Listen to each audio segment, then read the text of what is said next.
Welcome to Politics Done Right. I am your host, Egberto Willies. This is a progressive program that will take the mystery out of politics. This is the program that will encourage you to make sure government becomes we the people.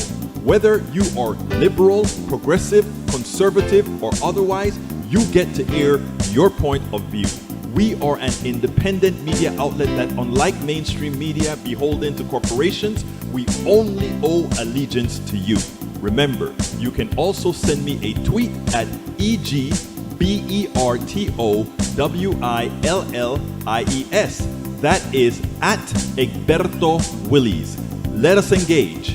It is Politics Done Right.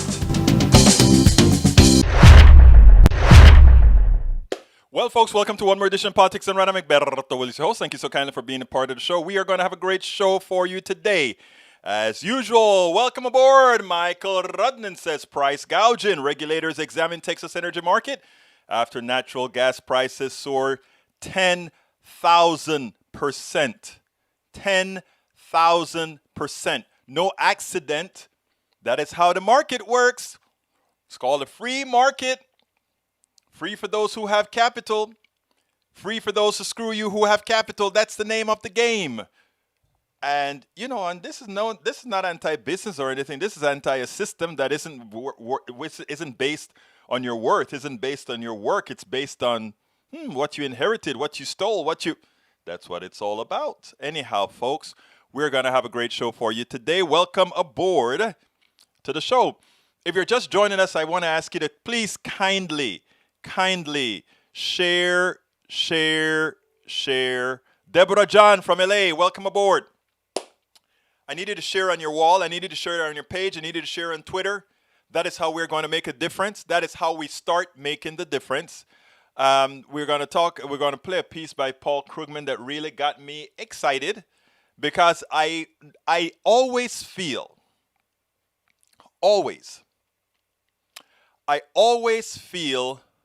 that we can make a difference. Too many people sit back and think we can't. Too many people sit back and throw their hands up in the air and say, we can't make a difference. We are just me. We are just, we can't make a difference. Folks, if I told you my own personal, if it's my own, it's my personal, I guess. If I told you my personal story, all the way back from Panama to come into the United States and doing the things that I was able to do, you would see why I never, ever believe, first of all, in the answer no. No for me is the opportunity to move forward. Yes is like an open door. But no is the opportunity to open that door. And I've grown up that way my entire life. You know, my daughter, I used to tell my daughter all the times, I don't like to hear no. I don't like you to say, what is this person going to do for me? I don't like to hear the thing, how can, my answer to her is always, how do I get it done? How do I get it done? How do I make a change? Make a change meaning compromise. Make a change meaning you taking it on your own and saying, I am not just going to make these conditions be my state. And that's how it's done. And you fail, and you fail, and you fail. You know what success is? The success is your transition from failure. That's what success is. Transition from failure. Now, I've always looked at success that way. My transition from failure. Once my daughter was going through a few things, and I told her, babe, I've actually failed more than I've succeeded. Because when you succeed, you sort of stay on that level until once again you fail. And then in coming back, you fail. And you come back again, you fail. And you fail and fail and fail until you come back. So what is the program going to be about today? We're going to have a great program today. We're always going to have a great program. You know why? Because that's who we are. Anyhow, title of the show today is, will Texas Catastrophe end the post-Reagan deregulation era? My answer to that is only if we make it so.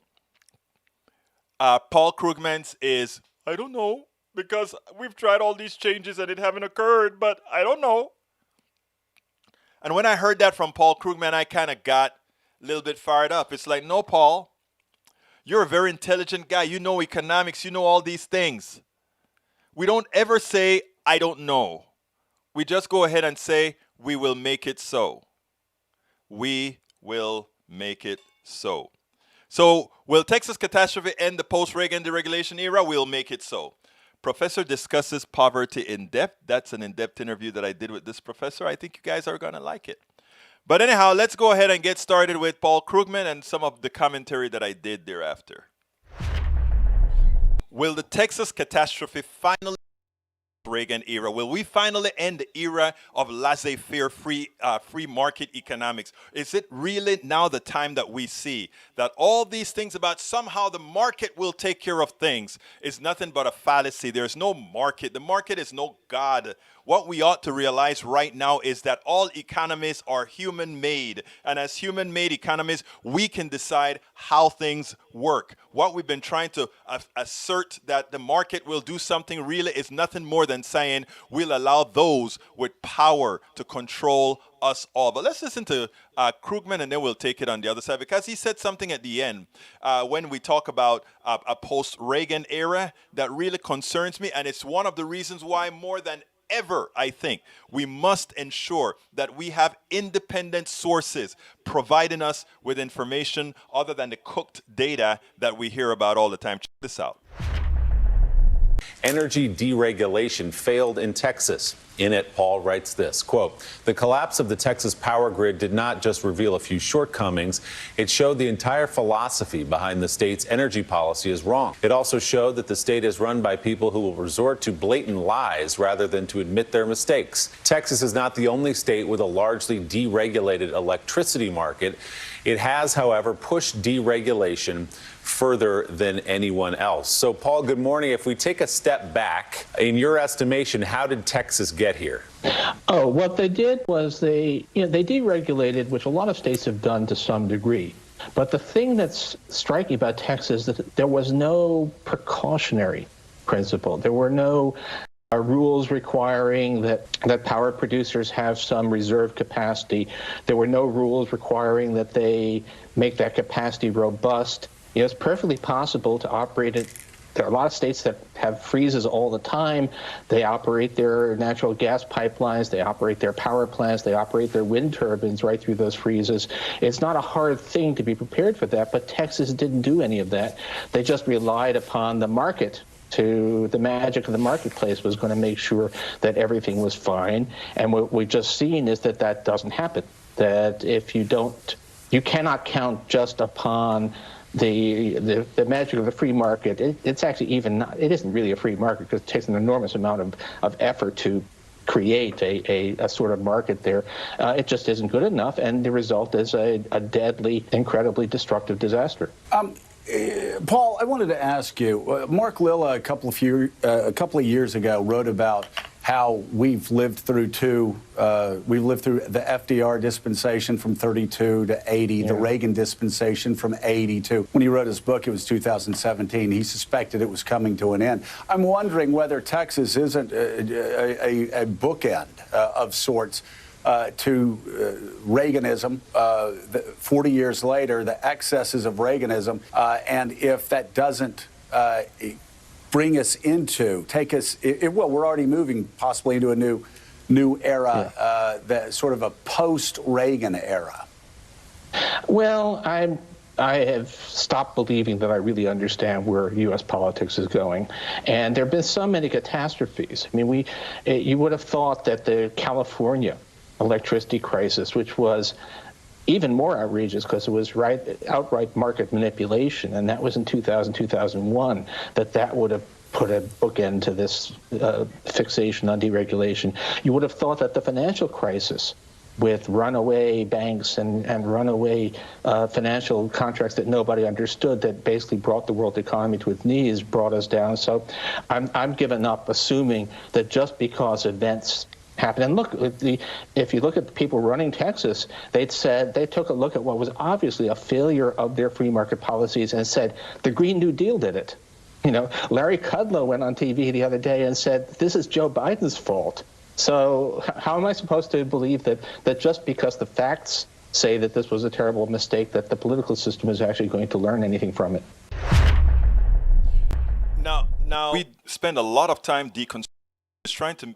Now, Krugman is a well-known economist. He's a darn good economist. What I hate about the end of that segment that I just did is that Krugman sound almost like he's throwing his hands up in the air, like saying, "Oh, people are just going to do what they're going to do because this should have ended a long time ago." Folks, let me tell you, after 2000, I remember those electrical issues with California when they were ripping people off, and the same kind of spikes that you saw in Texas with the grid. Same thing happened in California, and people thought, oh, they would learn their lessons that deregulated markets don't work. Then we had the meltdown in 2008, where the entire free market system was about to freeze because of credit default swaps and all these issues. And people said, this is going to be the end of capitalism as we know it, which it should have been. But it wasn't because, well, I'm going to tell you. Then we had this stuff with Texas.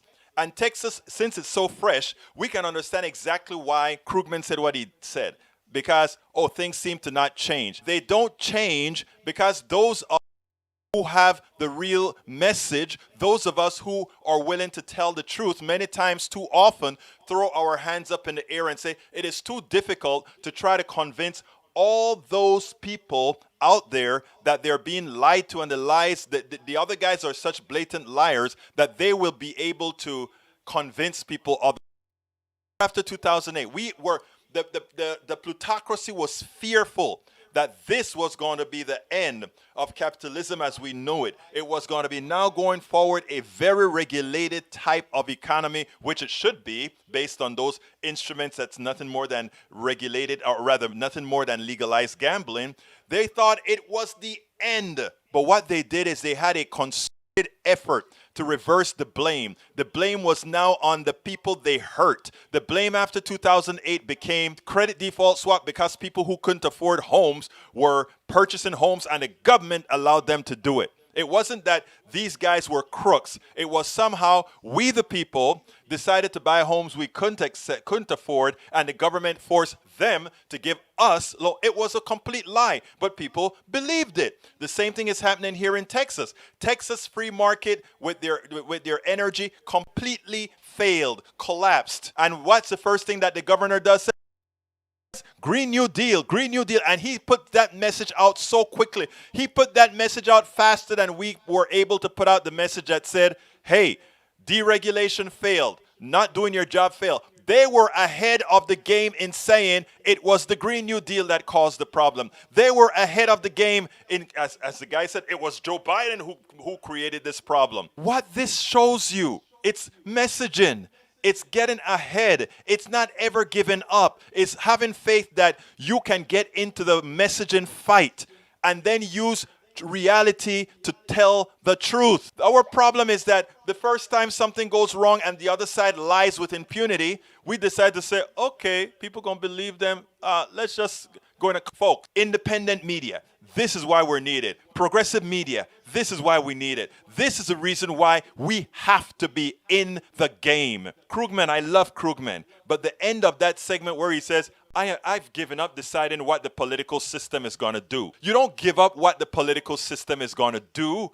You be a part of the political system and you ensure that it does what it needs to do. But you have to do it. We have to do it. It can't be Krugman. It can't be just me. It can't be just Krugman. It can't be just you. It has to be we. But folks, we can't ever sit back and believe, oh, there's no other choice.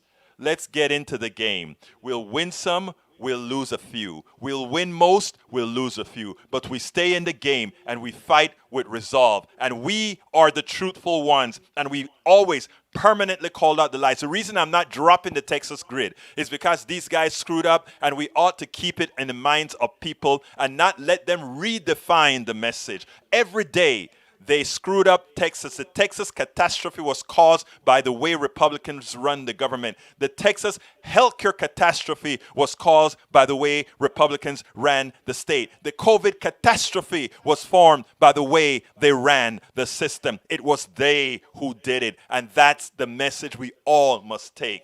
Folks, engage.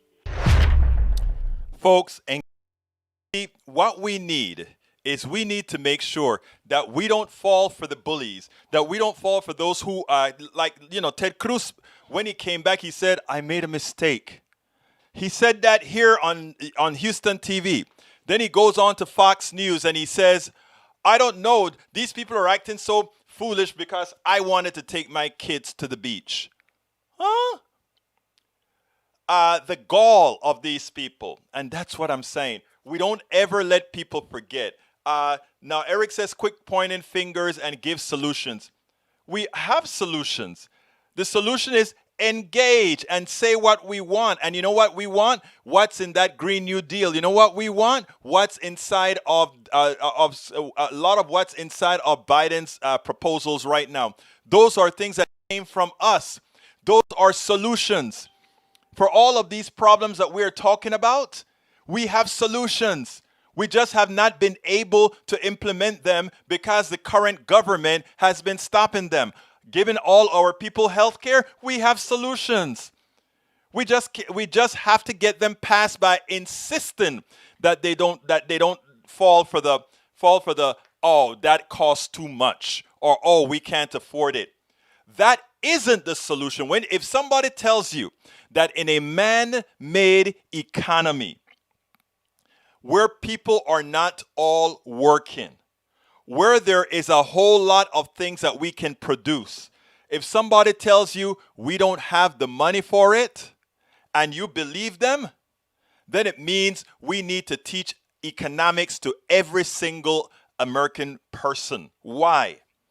Because people, it's important for you to understand the federal budget is not like your home personal budget where you can borrow and after you reach your credit limit, you have no money. That is not how economics work.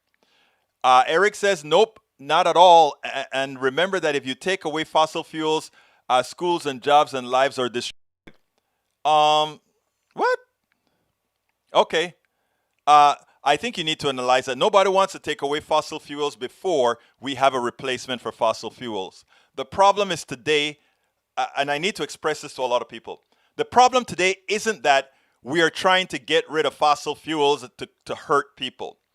The problem today is that the energy industry is ensuring that renewable energies and replacements of fossil fuels don't come into effect. That is what they're doing. They are stunting the growth of replacement fuels. Let's give an example. Back in the Carter days, we spoke about Syn Fuels. Syn Fuels were made, yes, from carbon into liquid, but there are other kinds of Syn Fuels that were coming into pass, like cellulose and all these things. Cellulose, even if you turn it into gasoline and burn it, it's still renewable because if you're using plants that you grow and then you burn it, you grow it again, you burn it, you grow it again, and it completes in one finite cycle, unlike petroleum, which has to fossilize over millions of years. So that's the difference between something like petroleum, which are also plants and animals, but they are fossilized plants and animals that's been cooked by the system for millions of years. Syn fuels, like cellulose-driven fuels made from the trees and that sort of stuff, that is something that can be replenished in the amount of time needed. So there's a difference. What the oil companies are trying to do is to stop renewable energy because they want to maximize on what they take out of the ground cheaply. Now, secondly, debt is not debt. Debt has different values. As an example, a mortgage is never considered the same kind of debt as a credit card debt. Why? A mortgage is backed by a fixed value, an asset, a house. So therefore, it's a one-on-one correlation. When you talk about a credit card, you may buy food with the credit card, and after you buy the food, there's nothing to back that debt that you instituted from using that credit card. There's another kind of debt as well, the debt that a country puts into place. The debt from a country is just a balance sheet. In other words, if I go ahead and expand credit to people by, in other words, not printing more money, but making more money available to people, there's not a problem there. The only problem there is if I make too much money available to people such that if with that money, they don't have anything to buy with. But you can expand the money supply as large as possible as long as you can, one, service the debt, and number two, have enough to cover the supply that will be needed. I mean, it's simple. This debt is the idiocy that's taught on the right. It makes no sense. It makes you foolish. Honestly, my dear friends, don't believe what you hear on right. Oh, debt is debt. Debt is not debt. There are different types of debt, and there are some debts that need to be paid, and there are some debts that never ever have to be paid. Some of our national debt will never be paid. It'll be inflated away. They don't tell you that when you learn about, guess the U.S. can pay its visa off with its, no, again, Eric, understand and stop trying to think how you learned in the right. Please listen to our show with a mindset to learn something new. If I am telling you debt is not debt, ask me why. Don't go ahead and use right-wing talking points like, well, you can use your Visa to pay your MasterCard. No, it's different. Hi, let me salute my dear people. Michael Rudden, welcome aboard. Eric Hayes, welcome aboard. Christine Park, welcome aboard. Hype Coop 33, welcome aboard. Norman Reynolds says, without an acknowledgement of past bad acts, we cannot get change on move on. Let's not move on or forgive until we agree what happened. That is exactly right. All of the times I will be covering that the Republican government in Texas decimated the state. It cost many people their lives, not only because of COVID, but because of not accepting the Medicaid expansion to the Affordable Care Act. And it killed people with the deregulation of the energy markets. Those are statements of facts that are not refutable. Anybody attempting to refute it, they are really not understanding basic facts. There are certain things that are black and white, and there are certain things that aren't. Okay, let's go ahead. Expand on this debt issue as you are modeling to people. It is okay to use debt. It is always okay for a government to use debt as long as you don't have money chasing products. If you have products, if people have where to put that money to buy something in exchange, you can't have inflation. You only have inflation when you have too much money to cover the products that are out there. It is simple, basic economics, but the right continuously tries to lie to people. Do you know who knows the truth? They know the truth. That is the reason why they were okay to pass a $1.something trillion tax cut, because they knew it would have no effect. It was another transfer of wealth, and they knew it would have no effect. Who to give the money? Give it to the rich people or give it to the poor people? They could have just as well written a check and give it to every American. And that would have exploded the economy because people would have spent it. They would have bought cars, more car factories would have been built, all of that sort of stuff. And then enough taxes would have been paid to pay the interest and the debt plus some of the principal. They don't teach you that. They don't tell you that, because this whole system is designed to keep most people down and a few people on top. And that's by design, because if we realize our worth, most of us will be living on even keel, and there wouldn't be those people that we have to sit down and pamper. Anyhow, I need to get to the professor. Let's go ahead and let's go. And then we'll come back on the other side with my ask. Welcome to one more edition of Politics Done Right. I'm Egberto Willis, your host. We have a very special guest today. Dr. Mark Robert Rank is currently the Herbert S. Hadley Professor of Social Welfare in the George Warren Brown School of Social Work at Washington University in St. Louis. He is widely recognized as one of the foremost experts on issues of poverty, inequality, and social justice, things that we cover here all of the times. He has been the recipient of many awards, and his research has been reported in a wide range of media outlets, including the New York Times, Washington Post, the Wall Street Journal, the Los Angeles Times, USA Today, and National Public Radio. He is the co-author of the book poorly understood, what America gets wrong about poverty. Dr. Rank, welcome aboard. Thanks. Great to be on with you. Hey, look, we have a lot to cover. This is something dear to my heart because I think it is something that need not be. I think it is a structural issue in our economy, a structural issue in our country, and I'd like to talk about this in detail. So first of all, what is poverty? Great question to start with. So generally the way that we thought about poverty in the country is that it's falling below a certain income level. So if you're last year, if you were a household of 4 and you fell below around $25,000, you would be considered officially in poverty. And that's generally the way that we have thought about it, as falling below a certain level of income.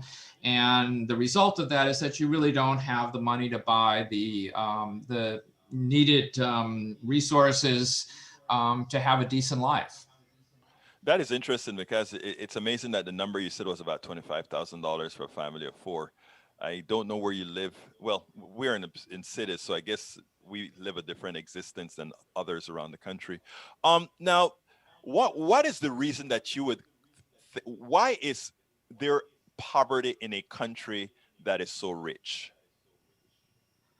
Well, that's a great question. I mean, and that's the paradox of this whole thing, is that why do we have the amount of poverty we have in this rich, affluent country?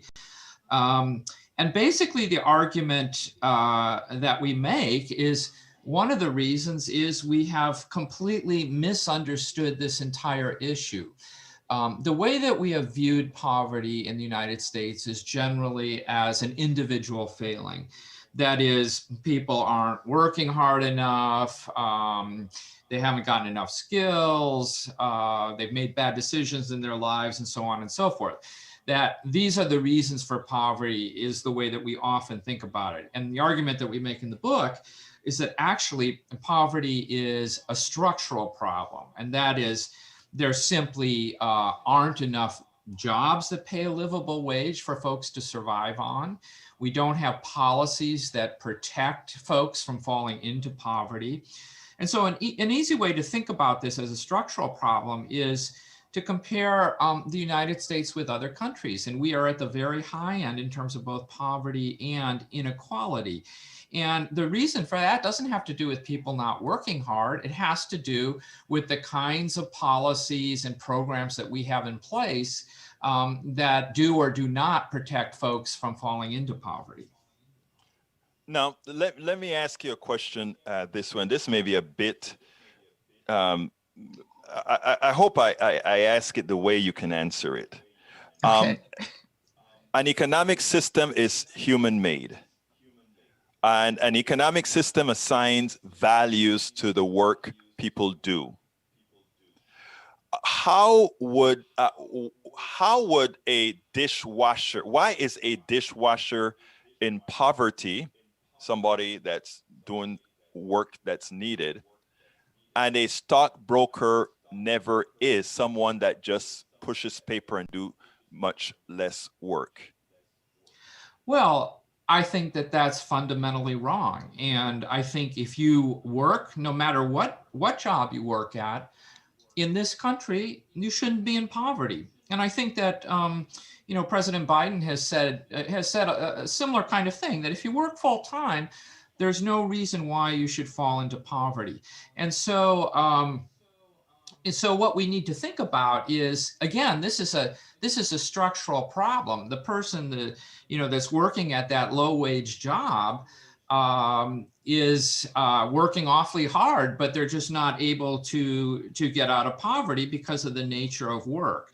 A way that I like to picture this, to think about this whole issue that you're bringing up, is with the analogy of musical chairs. Mm-hmm. And if we have, let's say we have a game here where we have 10 players and 8 chairs available. And they circle around, music stops, 2 people lose out. Well, why did they lose out? They lost out because they weren't as fast, they were in a bad position when the music stopped, and so on. And we can point to those reasons for why those two individuals lost out. But if we step back and we say, but wait a minute, the structure of the game is set up so that two people are going to lose regardless of what their characteristics are. And what we do is we're focusing on the losers of the game rather than why the game produces losers in the first place. And that's what we need to do. We need to think about, okay, how do we provide more chairs in this game? And the way we do that is creating better jobs, jobs that have benefits, having policies that protect people from falling into poverty. What we need to do is change the structure of the game rather than always focusing on who loses out at the game. Professor, that is magic. That is magic. You handled you pretty much said that they are asking the wrong question. Yeah. And they're asking the wrong question purposefully. And I am going to go ahead and tell you what I mean, because it is in the context of something that came with the literature of your book, where you say, contrary to popular belief, the majority of Americans in poverty are white and very few of the poor live in inner cities. If those facts became more widely understood, how do you think the politics and policies around poverty would change? Before you answer that, that is fundamental. Because what we do is we create unnatural divisions so that we prevent ourselves from looking at the real problems. Please go from there. Oh, that is so on target, that the way that we frame this issue, the way we understand this issue, is that poverty is an issue of them, not an issue of us. And so we think of poverty through the lens of race, and we think of poverty through this lens of individual failing. We think of poverty as, oh, it's something that's going to happen to somebody else and not to me. Well, that's one of the really big myths. It turns out, if you look across people's lifetimes, the vast majority of Americans at some point in their life will experience a year either in poverty or very near poverty. And the reason is for some of the things that we were talking about, that across a span of a lifetime, things happen to people that they didn't anticipate. They lose a job, they get sick, a family splits up. And when those things happen, we don't have a lot in place to protect folks. The other thing that I would say with what you're raising, which I think is so important, is race really overlies the issue of poverty. And we often look at poverty through the lens of race. And what you see is that countries that are more generous in terms of their social safety net tend to be more racially homogeneous. So you look at the Nordic countries and some of these other countries. Countries that are much less generous tend to be racially and ethnically heterogeneous. And the idea there is that I'm likely to be more generous to other folks who look like me. And this is what we have done in this country, is we've portrayed poverty as an issue of them rather than an issue of us. And we really need to change the focus and say, you know what? Poverty really affects us all. I'll give you one other example of why we should think about it that way. I did a study a couple years ago that looked at what's the cost of childhood poverty, the economic cost, on an annual basis. What is that costing us? And what we did is we figured out that childhood poverty increases healthcare costs. It increases it reduces economic productivity when children in poverty become adults, and it increases criminal justice costs. And so we factored all those things in. And what we came up with was, in 2015, childhood poverty cost the United States slightly more than $1 trillion. To put that in perspective, that was 28% of the entire federal budget. So it's not as if we're not paying for this. What we're doing is we're paying for it on the back end of the problem rather than the front end of the problem, which is always more expensive. So again, we need to think about poverty as affecting all of us, just not just particular groups. I have to go back to sort of what I alluded to in the beginning of the program, and that is an economic system being human-made. And in saying that, the reality is that we're looking at us. And tell me if you've been able to corroborate this. Is this true? Does this fall in line? And that is in a inherently unfair economic system. The only way you can maintain peace and the only way you can maintain that system is if you create chaos below, where you're not fundamentally looking at the unfairness of the system. I go back to the people who make the most. You're a professor. I've written many articles, and I've placed in a couple of my books that I think the most important profession on this planet is teaching. Why? Because you're the one that's moving knowledge forward. You're moving the intellectual progress of that country forward. Yet you may be one of the highest paid professors. I don't know, but teachers and professors and the like aren't rewarded as well as they should. We also go into jobs where people do a whole lot of, the person who takes care of the kids of the billionaire, they are still underperforming what should be done. So, I mean, we inherently have an economic system that does not reward those who produce. I also say sometimes put a farmer and a stockbroker on an island and split that island in two. And whoever the person that's worth the most is the person who can survive. That's not what is rewarded in our economic system. So my question to you then, isn't it a fundamental issue with our economic system that creates the chaos below, racism and all the issues, so that we don't look at what the problems really are? Yeah, that's a great observation. There's a sort of an argument out there that says, poverty exists because it actually serves a function. Mm-hmm. And it's kind of along the lines of what you're saying. The argument would be that, because we have poverty, we have folks that don't have many options. They have to take these low-wage jobs. That benefits us all. And what we do in this book is, at the end of the book, we say, we go through and we walk through all these different myths that we're talking about here. And the evidence is overwhelming that these myths do not hold water, that they are really not the reality.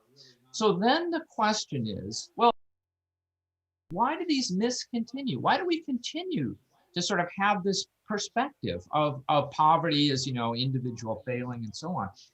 And we ask this question, perhaps those myths have benefited certain groups, just kind of like what you're saying here. An example of that would be politicians have used the idea of the welfare freeloader over and over again to score political points. Ronald Reagan did that. Bill Clinton did that. Donald Trump has done that.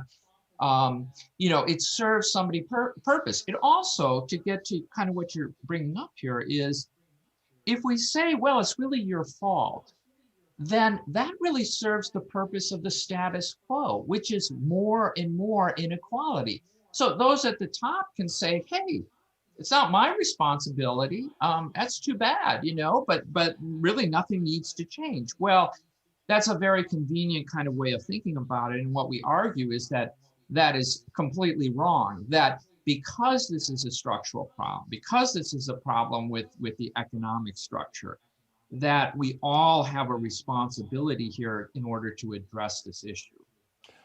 Interestingly, I had Dr. Richard Wolff on with me, and we went into sort of a discussion as far as worth is concerned, where we talked about whether, Jeff Bezos owns $160 billion plus, and whether that is really his money, whether that is his wealth, or is that really the parasite? Is he a parasite? In other words, is he making money off of everybody else, which I think plays right into the poverty domain, and that monies that he has, is monies that he hadn't paid to his employees to take them out of your defined poverty. True? Yeah, I mean, you have to stop and ask this question of, um, you know, you take the example of a CEO, which is what you're kind of getting at here with Jeff Bezos. In 1980, the average CEO earned about 40 times more than the average worker earned. Today, it's over 300 times. Mm-hmm. Now, is the CEO that much better than they were in 1980? No, I don't think so. And it's that all of these economic benefits have flowed to the top. And yes, I think there is something morally wrong with that. It's like, how much do you really need? And I think there is beginning to be a discussion about this rising inequality. In fact, a book project that I'm working on now is really getting at and addressing this issue of rising inequality and the consequences that has for America as a country. And the consequences are pretty dire. If we continue down this road of more and more inequality, we are going to see some really significant ramifications of that are not good, that are quite negative. So yeah, and you raise another interesting point, which is the value of work. I mean, to me, for example, somebody who's taking care of children at an early age is really important. That's really important work. And yet we don't value it. They're some of the lowest paid workers in the country. So, we really need to start thinking about our priorities here and getting those straight. I used to say when my daughter was a kid, my daughter spent more time at school. How can I complain when we're asked for a tax increase to make sure those who care for my most valuable asset is spending time with them? But I think there's one thing that I want to get out there, and I think we ought to start thinking so individual as we do. In other words, my success has been dependent on so many other people that absent what they've done, I would not be doing what I am able to do. Yours apply as well. And my success is completely dependent on the professors, the teachers, the candlestick maker, the bread. All these people played a part. And those who monopolize on taking and taking, what they are, by definition, they are thieves. By definition, just legal ones, but thieves. Look, we're getting close to the end of the interview. And before I close, I always ask this question. What haven't I asked you that you would like to put out there? And again, we'll go ahead and talk a little bit about, or present your book to the folks at the end as well. Yeah, well, we've talked about it. You've raised some excellent points and gotten to the heart of the matter. I guess what I would sort of like to end on is that I'm actually somewhat optimistic that, folks like you, folks in, say, the progressive wing of the Democratic Party, are talking about these issues. And there are some ideas out there that, a few years ago, we might have thought was just like crazy. The idea of a universal basic income. Oh, wow. Yes. Yeah. I mean, that's like, holy cow, that's pretty radical. And now it's part of the discussion. And, both President Biden and Mitt Romney proposed a child allowance, which is a variation on the universal basic income. So, and also the new administration has talked about the importance of raising the minimum wage to a more livable wage, like $15 an hour. So I'm actually kind of hopeful that we are in a period where we could see some movement on these issues and begin to address these issues of poverty and inequality. Well, look, Professor, with people writing books like you've written here, with people talking about this issue, I am happy to say that I think we're in good hands. We avoided fascism, so therefore we have a small window to get something done. And again, I say we have a small window to get something substantive done for all of America. I have a phrase I use: when we unite Appalachia, the ghettos, and the barrios. we would have won this case. And I think some of these statements that I'm seeing about your book does exactly that. It makes us understand that really we are in the same boat, and that the dead weight in that boat isn't the average person. The dead weight are those people on top. There you go.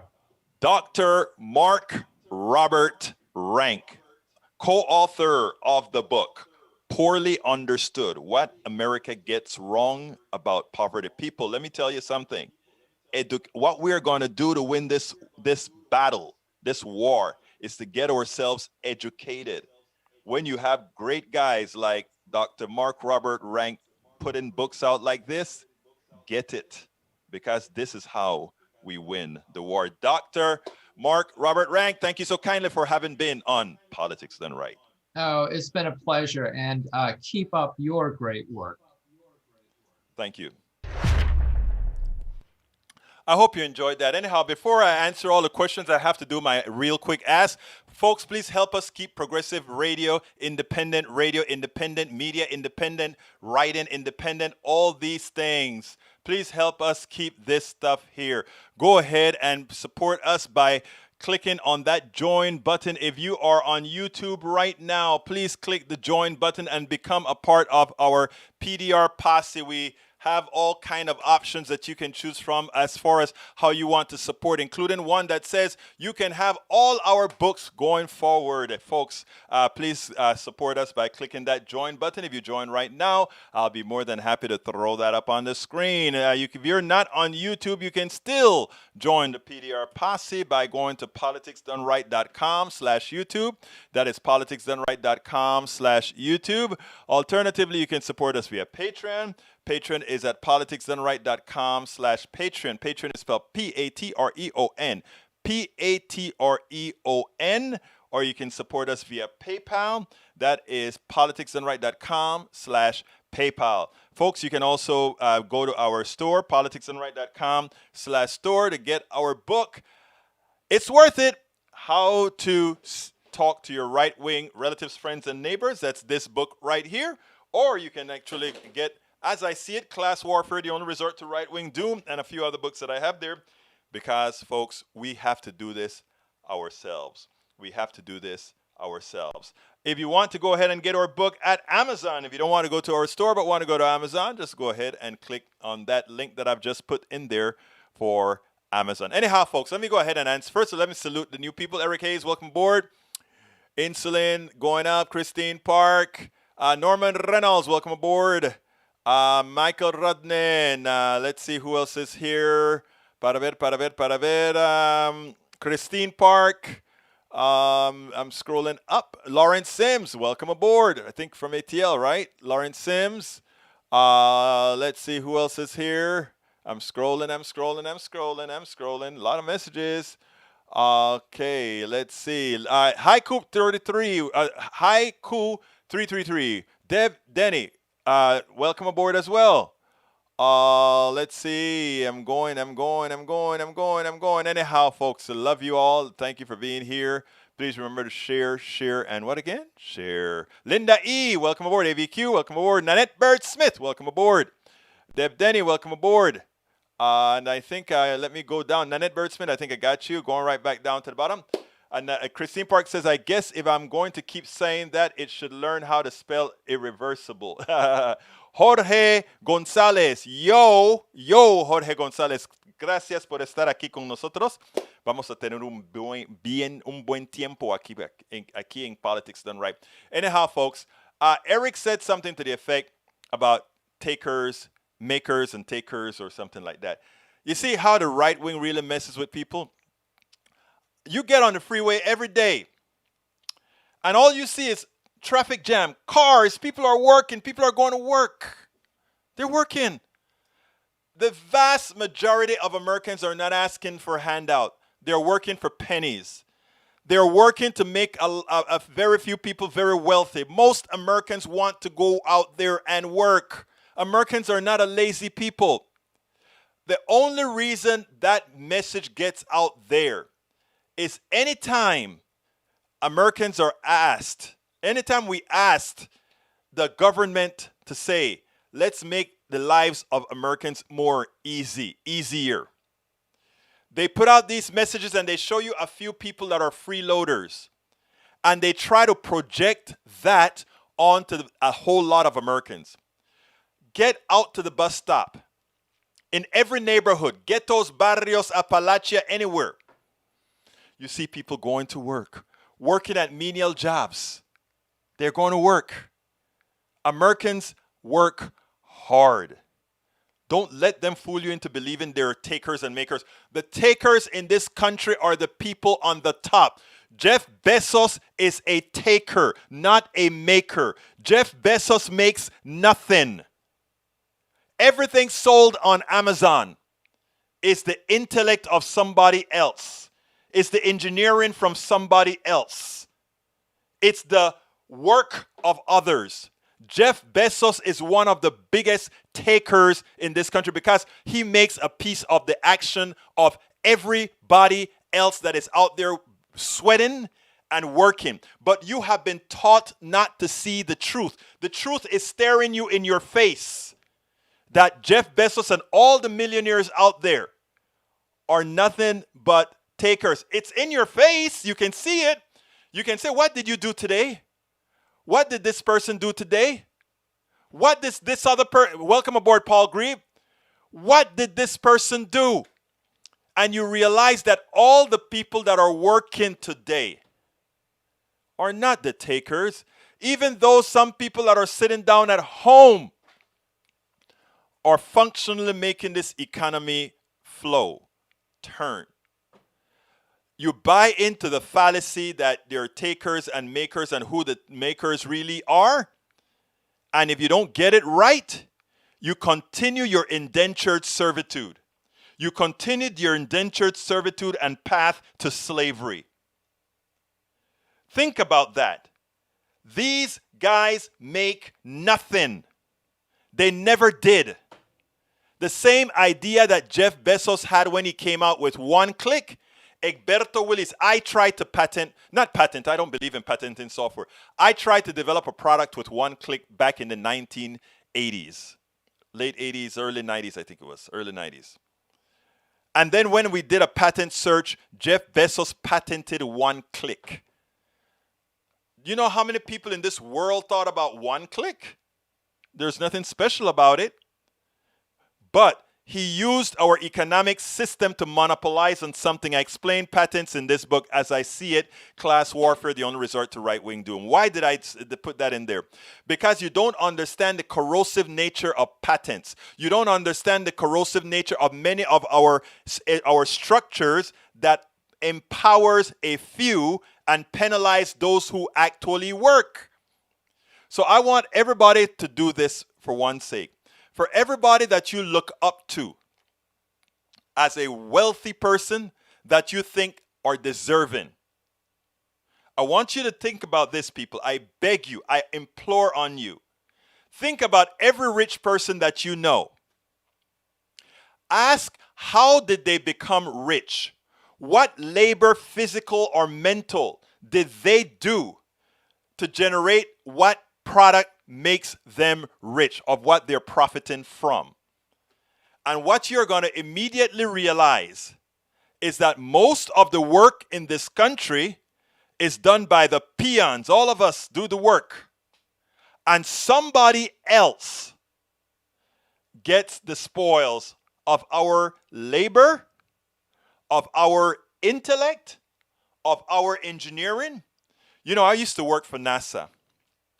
And my father, when I decided to go on my own to form my software company, a lot of my family members weren't too happy. And I always remember something from my dad. My dad said, "You are making all that money for the man. Don't you think you can make it on your own? If you can make it, if you're already doing it, you're already programming. I've already written several software package operating system for Daniel Industries, a piece of the idle loop for Dresser and NL Industries. I was responsible for a lot of that stuff that comes out of the ground. Okay? And then, but I made just a salary. Whether I work 10 hours or I worked 100 hours, I made the same amount. People think, oh, you're a salaried employee. It's so much better because you make a lot. Actually, salaried employees, they don't realize sometimes that you're on the back end of the street because no matter how much time you work, you make the same amount of money, right? And then I worked for NASA and I developed the TIFM model for the space station, right? So then this opportunity came about. Hey, go to China and we are going to make this login system that pulls the log through the earth to figure out there's oil here, there's hydrocarbon. So we had a physicist, myself as the software designer engineer, and another guy, and we went on our own. Some people in my family had a fit. I was leaving NASA, man. But the idea is I did it on my own. Well, I didn't do it on my own. I don't believe in saying I did anything on my own. Everything that I've done is based on having great parents, a great mother, a great father. Everything that I've done was based on having a great United States of America who created a great educational system, who with their taxes paid so that I could, even as I paid high tuition fees at the University of Texas, I still could not pay what it really costs, right? So we had an America that created great things, and I was able to use what taxpayers have done so that we could use your school systems. When I had to pay a whole bunch of taxes, I never felt bad about it. I felt so much was given by the country. Why not give back? Okay? Listen. Collective. We the people. Don't ever forget that. Don't ever forget that. The most important thing I want out of today, however, whether you're poor or not, whether you are poor or not, whether you're poor or you're middle class, I want you to remember that you are the ones who create. You are the ones who make things happen. And most people that are wealthy off of the stocks, wealthy off of guys like Jeff Bezos, have created nothing of value. It is still you who are making things happen. Folks, before I go, I need to do one more time. Please consider joining our PDR posse by clicking join on YouTube. If you are not on YouTube, if you're on some other network, I'm going to put the link in there. Please click politicsdoneright.com/YouTube to join our YouTube posse, or support us on Patreon by going to politicsdoneright.com/Patreon, Patreon, or support us at PayPal. Notice I did this twice today because we really need your support. We honestly really need your support. This is all we do now, politicsdoneright.com/PayPal. And of course, you can go ahead and buy the book at Amazon. I'm going to put the link for the book again in there. That's the book link at Amazon, or you can purchase it at our store. Look, I got to get out of here. My name is Egberto Willies. Oh, new people came in. Let me just say hi real quick. Let's see. I saw somebody new that I hadn't seen here before. So bear with me as I find that person I love to salute all my peeps, man. I love to salute all my peeps. Para ver, ¿quién más está aquí? Vi algo nuevo. Let's see. I saw a new name, but I couldn't. I guess Paul Agrib, welcome aboard. And if I missed you, please just drop. And Jorge Gonzalez, I think I got you as well. Anyway, I got to get out of here. My name is Egberto Willies. This is Politics Done Right, and you know how I end this baby. I am what? Out.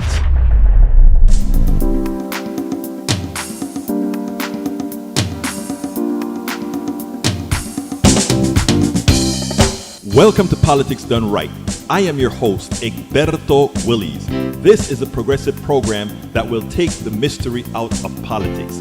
This is the program that will encourage you to make sure government becomes we the people. Whether you are liberal, progressive, conservative, or otherwise, you get to air your point of view. We are an independent media outlet that, unlike mainstream media beholden to corporations, we only owe allegiance to you. Remember, you can also send me a tweet at EGBERTOWILLIES. That is at Egberto Willies. Let us engage. It is Politics Done Right.